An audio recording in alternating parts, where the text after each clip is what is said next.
Hello everyone, आज हम इस वीडियो में वैसे स्टूडेंट जो खासकर जामिया इस्लाम में बीबीए बीकॉम के लिए जो भी स्टूडेंट्स एंट्रेंस एग्ज़ाम देना चाहते हैं, किस तरीके से उनको तैयारी करना चाहिए, कोर्स से रिलेटेड हो गया, सिलेबस से रिलेटेड हो गया और बाकी एग्ज़ाम पैटर्न जो बेसिक इन्फॉर्मेशन यूनिवर्सिटी की ओर से दिया गया है वो भी हम इस वीडियो में डिस्कस करेंगे। इसके लिए सबसे पहले आपको मैं यही सजेस्ट करूँगा, जामिया का official website that is jmi.ac.in है या फिर jmi.cu.in पे भी जाकर विजिट करें। और यहाँ पे आने के बाद सबसे पहले अभी के टाइम में आपके लिए सिलेबस मेंशन है, तो आप यहाँ से सिलेबस डाउनलोड कर लीजिए। एक तो पहले मैं आपको रिमाइंड कर दूँ, इनका सिलेबस चेंज नहीं होता है, तो आप उसी सेम सिलेबस को रिपीट करते हुए उस तरीके से आप चल सकते हैं।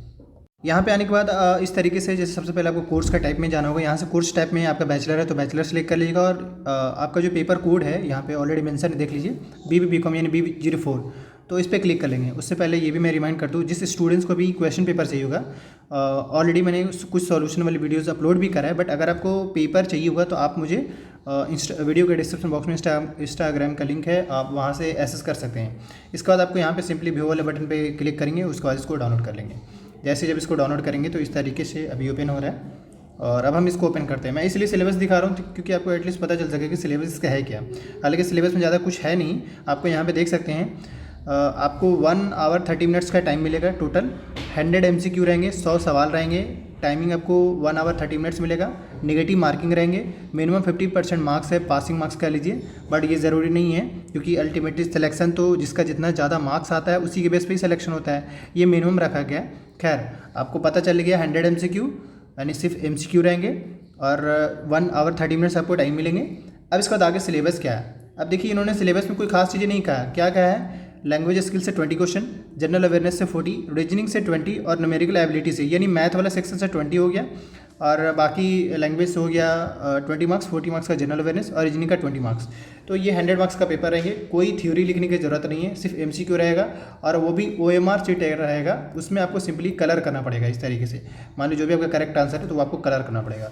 तो मैंने आपको बीबी बीकॉम को लेकर चीज़ें बता दी है क्या है। अब एक सवाल होगा कि ये चीज़ तो पता चल गया, लेकिन हम इसकी तैयारी कैसे करें। तो मेरा पहला सजेशन ये होगा, जितने भी स्टूडेंट्स को मैंने अब तक बताया है और जो स्टूडेंट्स अब तक सेलेक्ट हुए हैं जामिया में, ऑलरेडी स्टूडेंट के बिहाफ में कोचिंग भी चल रहा है, आप ज्वाइन कर सकते हैं। लेकिन एक ही चीज़ है यहाँ पे कि आपको सबसे पहले सिलेबस मिल गया, दूसरा क्वेश्चन पेपर इसका है। अब क्वेश्चन पेपर एसेस करें और एसेस करने के बाद सबसे पहले क्या करें, उसका पेपर का एनालिसिस कर लें, पेपर में पूछा क्या जा रहा है। और वैसे भी एक बात याद रखिए, मान लिया पेपर सोल्व करते हैं तो आपको एटलीस्ट 50 से 60 टॉपिक मिलेंगे। अगर आप उस 50 से 60 टॉपिक को अच्छे से करते हैं, लास्ट के 3-4 साल पेपर को एनालिसिस करके अगर तैयारी करते हैं तो फुली आपका सिलेक्शन हो जाएगा, कोई बड़ी चीज़ नहीं है। लेकिन हाँ, शर्त यह है कि आपको पेपर के हिसाब से पेपर का आइडिया लगना ज़रूरी है कि पेपर पूछ क्या रहा है और आपकी तैयारी भी उसी हिसाब से ऑलमोस्ट होना चाहिए। एक आप कहेंगे कि sir by the way AMU का या फिर शफीकुर रहमान का जो गाइड है, जो भी दुआ पब्लिकेशन का जो भी गाइड है, क्या हम गाइड परचेज करें उसको पढ़ लें तो दे देंगे हो जाएगा? बिल्कुल नहीं, इसकी 1% भी गारंटी नहीं है। हाँ, सिलेक्शन लेने के लिए सबसे पहला जो तरीका मेरा सजेशन यहाँ पे होगा, आप क्या करिए, पहले पेपर एनालिसिस कर लीजिए, उसके बाद कुछ उससे रिलेटेड बहुत सारे बुक आपको मिल जाएंगे, बुक ले लीजिए, ज़्यादा बेटर है। जैसे लूसेंट का बुक आता है GK GS का, जो आपने लिया ही होगा, वो हो गया। इसके अलावा ऑनलाइन सोर्स यूज़ क्या करिए, ऑनलाइन सोर्स में ऑनलाइन टॉपिक से रिलेटेड, उससे रिलेटेड MCQ बहुत सारे मिल जाएंगे, ऑनलाइन MCQ लगाइए। हाँ, प्रैक्टिस के तौर पे ले सकते हैं, लेकिन वो उतना अल्टीमेटली गाइड उतना हेल्पफुल नहीं रहने वाला होगा।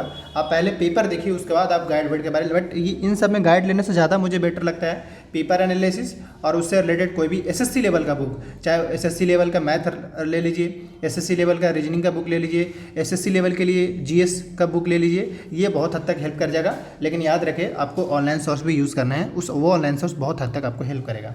ये बेसिक था आपको। बाकी है कि अब जैसे लैंग्वेज स्किल, जनरल अवेयरनेस में कुछ करंट अफेयर के पार्ट हो जाते हैं। करंट अफेयर ये फिक्स बताना मुश्किल है कि कितना पूछा जाएगा, लेकिन ये है कि आपको पेपर से आइडिया लगाना है। अब मैं कह दूँ 1 ईयर का करंट अफेयर देख लीजिए, बिल्कुल नहीं। आप ऐसा है 6 से 7 मंथ 8 मंथ का पेपर देख लीजिए, करंट अफेयर देख लीजिए, लेकिन डीप नहीं, सेलेक्टिव करंट अफेयर हो। डीप आपको आप नॉर्मली जामिया का एंट्रेंस यानी SSC लेवल का तैयारी कर रहे हैं, आपको UPSC का नहीं तैयारी करके आप डीप जाएंगे, एक नॉर्मल उस हिसाब से एक स्टैटिक पार्ट टाइप का MCQ वहाँ से उठा सकते हैं। मैथ्स के लिए भी सिंपली पेपर पहले सोल्व करिए, बाकी SSC लेवल का कोई भी मैथ्स बुक परचेज कर सकते हैं, किसी भी पब्लिकेशन का, डजंट मैटर। अल्टीमेटली ये सब बुक इसलिए मैं कह रहा हूँ, आपको वहाँ से प्रैक्टिस करना है, ताकि आपको मान लीजिए जैसे आप SSC लेवल का मैथ्स का बुक ले लिए तो उसमें अलग अलग टॉपिक परसेंटेज हो गया, एज से रिलेटेड हो गया, और भी चीज़ें डायरेक्ट वहाँ पे क्वाड्रेटिक इक्वेशन हो, अलजेब्रस हो गया, तो वहाँ पे डायरेक्ट बहुत सारे सवाल होते हैं, आप डायरेक्ट वहाँ से प्रैक्टिस करके सोल्व कर सकते हैं। तो इस तरीके से करेंगे। बाकी मैं फिर से कह दूं, स्टूडेंट इन्फो के बिहाफ में ऑनलाइन कोचिंग चलाया जा रहा है, आप ज्वाइन कर सकते हैं। वीडियो के डिस्क्रिप्शन बॉक्स में डिटेल मेंशन है, आप स्मूथली ज्वाइन कर सकते हैं व्हाट्सअप करके डिटेल लेकर के और नॉमिनल चार्ज पे। अब उसके बाद हम आते हैं, देखिए आपके नेक्स्ट इन्फॉर्मेशन, ये इनका गाइड रहा प्रोस्पेक्ट, इसको डाउनलोड कर लेंगे आप। अब हम आपके कोर्स से एलिजिबिलिटी क्राइटेरिया यानी क्वालिफिकेशन के बारे में बात करने वाले। यहाँ पे देख सकते हैं BBA BCom और BA ऑनर्स इकोनॉमिक्स। हालांकि BA ऑनर्स इकोनॉमिक्स CUET का पार्ट है, तो इसका आपको CUET का एग्जाम देना पड़ेगा और जो भी आपके मेरिट बनेंगे उससे आपको जामिया में एडमिशन मिलेगा। खैर हम अभी इकोनॉमिक्स की बात नहीं कर रहे हैं, अभी हम बात कर रहे हैं कि इसका BBA BCom का। अब यहाँ पे देख सकते हैं एक तो ये कि आपका एलिजिबिलिटी, जैसे आपका 12th होना चाहिए। अब वो 12th ऐसा हो सकता है आपका साइंस में हो, आर्ट्स में हो या फिर कॉमर्स में हो, कोई भी हो सकता है। जामिया का अपना, देखिए हर यूनिवर्सिटी का अपना अपना एलिजिबिलिटी होता है, बट अगर आप जामिया की बात करें तो जामिया ने यही कहा भाई आप साइंस से हो, आर्ट्स से हो, कॉमर्स, कोई भी बैकग्राउंड, हमें उससे कोई मतलब नहीं है। हमें मतलब क्या है, आपका 12th में मिनिमम 50% होना चाहिए। अगर आपको है तो आप एंट्रेंस दीजिए, हम आपको एडमिशन ले लेंगे, यानी जो भी आपको मेरिट आएंगे उस हिसाब से हम आपको एडमिशन ले लेंगे। अगेन सेम क्राइटेरिया उन्होंने कॉमर्स वाले के लिए भी रख दिया है, जो है बिल्कुल एज इट इज दोनों के लिए कॉमन रखा हुआ है। यही कि मिनिमम एटलीस्ट 50% होना चाहिए। हो सकता है आपका 70% हो, 90% हो, 80% हो, तो और भी अच्छी बात है, लेकिन मिनिमम ये मांगते हैं इसलिए ताकि वो मिनिमम क्वालिफिकेशन का एक जोन है। बाकी फ़ी जो है वो ऑलमोस्ट 7800 के आसपास होता है। सीट्स की बात करें, 7800 है। और सीट्स की बात करें तो हर कोर्स में 48, किसी में 56 ऐसी सीट्स है। सीट्स को लेकर इसी आसपास ज़्यादा सीट्स नहीं है, और वैसे भी आप जिस किसी भी यूनिवर्सिटी में चले जाइए सीट्स इतना ही होते हैं। बाकी ये कुछ बेसिक इन्फॉर्मेशन था। यहाँ पे रिजर्वेशन भी है, और आने वाली जो भी अपडेट्स आता है उसको लेकर अपडेटेड रहने के लिए चैनल को सब्सक्राइब कर लीजिएगा, क्योंकि अल्टीमेटली फ़ायदा आपको ही होगा। और बाकी एट द एंड में यही कहना चाहूँगा, अभी आपके फॉर्म तो आए नहीं है, फॉर्म वही मार्च में आएंगे, और एग्ज़ाम भी जो है अगर CUET को लेकर क्या होता है अभी तो आपको इस वीक में यानी फरवरी के फर्स्ट वीक में आपको पता ही चल जाएगा कि कौन कौन से कोर्स CUET में जा रहे हैं। लेकिन कुछ भी हो, अगर जामिया अपना लेगी तो भी मई में ही होगा, और अगर CUET का भी होगा तो भी मई में ही होगा। बट अभी थोड़ा सा ये कन्फर्म हो लीजिए, लेकिन अपनी तैयारी स्टार्ट करिए। आप अपने अभी के हिसाब से अपनी जामिया के हिसाब से अपनी तैयारी स्टार्ट कर दीजिए। बाकी इससे रिलेटेड कोई भी क्वेरी होता है कमेंट करिए। Thank you.